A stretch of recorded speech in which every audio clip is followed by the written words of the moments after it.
Rivers hold a lot of fish, but you need to know how to find the fish in the river and what kinds of fish that river might hold.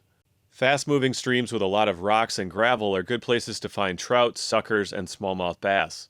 These fish need a high level of oxygen in the water and rocky habitat to spawn and feed. Lures that imitate insects or crayfish are very effective in these rivers. Fish in strong currents will usually sit close to the bottom where the current is a bit slower. Fish will hang out in areas where they can feed while using the smallest amount of energy possible.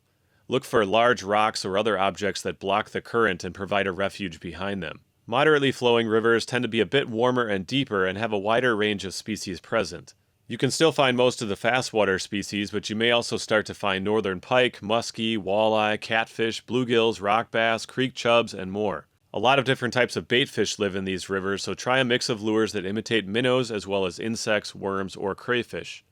Large, slow-flowing rivers tend to be the warmest and usually have a sandy or muddy bottom with more vegetation. This type of river supports more scavenger fish species like catfish, carp, bullheads, bluegills, and freshwater drum, but you'll also find a wide variety of predators like smallmouth bass, largemouth bass, perch, bowfin, and northern pike. Once you have an idea of what you might fish for, you need to know where to focus your efforts. Think about where that fish's preferred food will come from.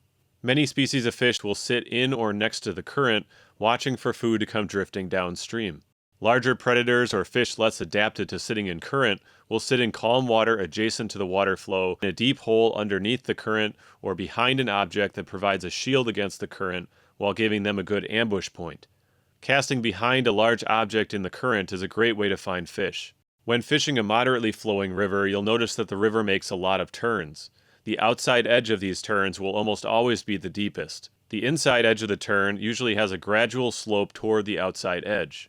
You can see how deep this area is as I wade from the inside edge to the outside edge. I would not recommend wading into water more than waist deep, but I'll do it here to illustrate the change in depth. In areas where the river straightens out a bit, you'll often find riffles and runs. A riffle is an area with lots of small objects like rocks that the water slowly runs around and tumbles over. These areas can be loaded with fish if they're deep enough. Another great spot to fish is around fallen trees. This provides a break in the current as well as many places to hide and ambush prey. It's a great spot to find minnows watching for bits of food to come downstream, and it's also a great spot to find predators waiting for one of those minnows to stray too far from the safety of the tree.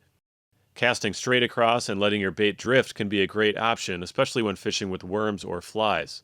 Many species like suckers, smallmouth bass, and trout are waiting for insects and other food to come drifting by. If you're using lures, the current may be enough to activate the lure's action without you needing to retrieve it much or at all.